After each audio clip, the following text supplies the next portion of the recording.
introduced a brand new trick to the theaters of Paris. He called it the passe bottles. The idea was pretty simple. He had a bottle of whiskey and a glass.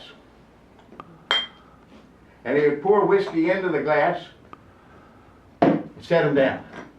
He'd take a tube and cover the glass, take another tube, cover the bottle.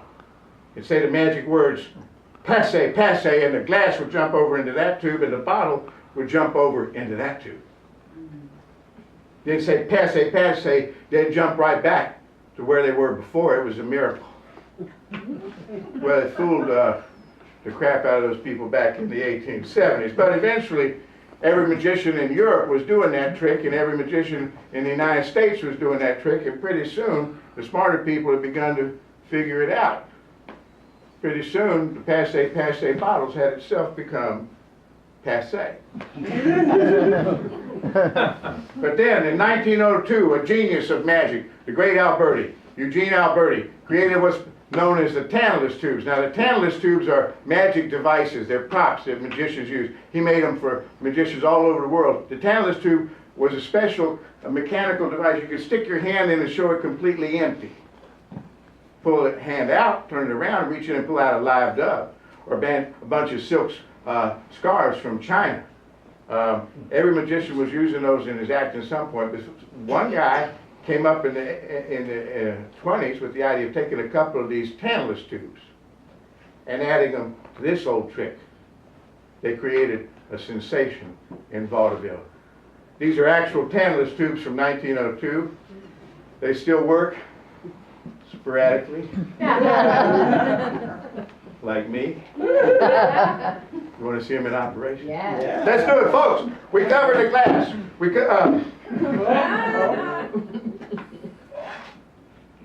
That wasn't even supposed to be in there.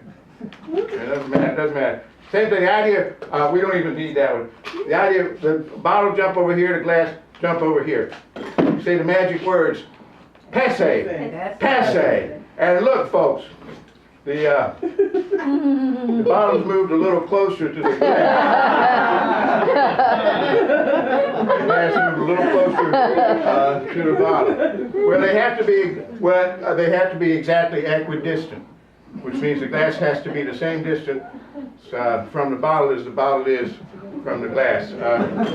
Folks, I think we're going to have to use some imagination.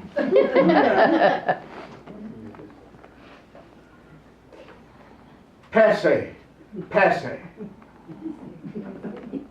And look, the bottle has jumped over here and the glass has jumped over there. But that doesn't prove anything, does it? Doesn't prove anything until what? Until I can make them go back where they originally were.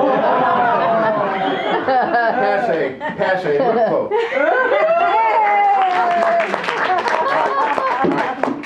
Okay, I know this kind of sucks. We can fix it, because these are what? These are Tantalus tubes.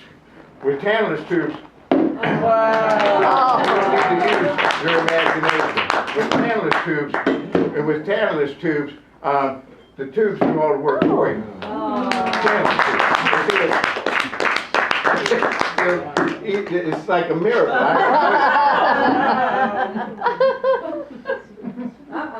Okay, that's an extra one.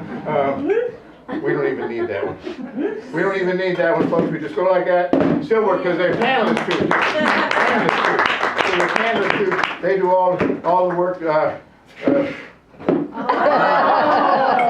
an extra one. We don't even need that one. We just go like that. Oh, let me see what happens. Tantalus tubes. I'll do it with just 1, 2. This is always fun. Oh! But for that, you're going to have another bottle. I'll do it. I know, it's so stupid. Oh. For that, you're going to need another bottle. Now, folks. I forgot. I forgot about that one. Now, folks, eventually some magician came up with the idea of being different just for the sake of being different. So he thought he'd do the trick with 2 bottles and no glass. Wow. Well, he didn't get that much reaction for him. Besides, to do that, you need 2 more. Right? So he tried doing it with 2 glasses and no bottles, which was more festive, but just as stupid. Now, folks, this little lesson in the history of magic is brought to you by Pop Haydn's Tennessee Sour Mash Medicinal Whiskey. It's good for what ails you. It'll make you feel better. And it comes in a family size for the holidays. I am Pop Haydn.